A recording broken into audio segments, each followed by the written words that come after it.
ತಮಿಳುನಾಡಿನ ಡಿಂಡಿಗಲ್ ಜಿಲ್ಲೆಯ ಕೊಡೈಕೆನಾಲ್ ಬಳಿಯ ಗವಿ ಸಮೀಪ ಕರ್ನಾಟಕದ ಪ್ರವಾಸಿಯೊಬ್ಬನ ಪರ್ಸ್ ಕಿತ್ತುಕೊಂಡ ಮಂಗವು ಅದರಲ್ಲಿದ್ದ 500 ರೂಪಾಯಿಗಳ ನೋಟನ್ನು ಕಂಡವರಿಗೆಲ್ಲ ಹಂಚಿತು.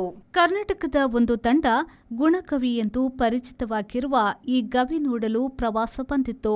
ತಟ್ಟನೆ ಒಬ್ಬ ಪ್ರವಾಸಿಯ ಮೇಲೂ ಕಿಸೆಯಲ್ಲಿದ್ದ ಪರ್ಸ್ ಕಿತ್ತುಕೊಂಡ ಮಂಗವು ವಾಯುವೇಗದಲ್ಲಿ ಮರಬೇರಿತು.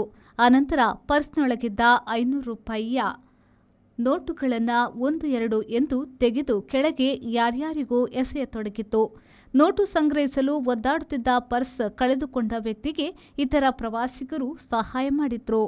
ಆದರೂ ಕೆಲವು ನೋಟುಗಳು ಪಕ್ಕದ ತೊರೆಗೆ ಬಿದ್ದು ಹೋಯಿತು. ಹಾಗಾಗಿ 3,000ವಾದರೂ ಮಂಗನ ನೋಟು ಹಂಚುವಿಕೆಯಿಂದ ನಷ್ಟವಾಯಿತು ಎಂದು ತಿಳಿದು ಬಂದಿದೆ. ಮೊನ್ನೆ ಬೃಂದಾವನದ ಬಂಕೆ ಬಿಹಾರಿ ಆಲಯಕ್ಕೆ ಬಂದಿದ್ದ ಆಲಿಗಢದ ಅಭಿಷೇಕ್ ಅಗರ್ವಾಲ್ ಎಂಬವರ ವಜ್ರದ ಉಂಗುರವೊಂದನ್ನು ಮಂಗವೊಂದು ಬ್ಯಾಗ್ನಿಂದ ಹಾರಿಸಿಕೊಂಡು ಹೋಗಿತ್ತು. ಏನು ಮಾಡಿದ್ರೂ ಕೊಡದ್ದರಿಂದ ಅವರು ಪೊಲೀಸರಿಗೆ ದೂರಿದ್ರು. 8 ಗಂಟೆಗಳ ಬಳಿಕ ಮಂಗವು ಪೊಲೀಸೊಬ್ಬನಿಗೆ ಗುರಿಯಿಟ್ಟು ವಜ್ರದುಂಗುರ ಎಸೆಯಿತಂತೆ. 20 ಲಕ್ಷ ರೂಪಾಯಿಯ ವಜ್ರದುಂಗುರ ಮಂಗನ ಮಾಣಿಕ್ಯವಾಗದೆ ಮಾಲೀಕನ ಕೈ ಸೇರಿತು.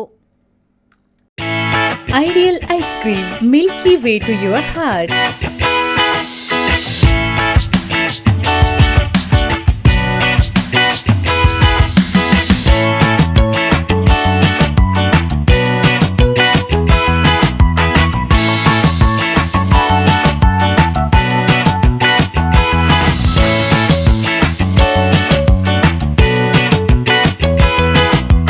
Embellished with a variety of fruits and flavored with rich crunch and chips. They treat your taste buds.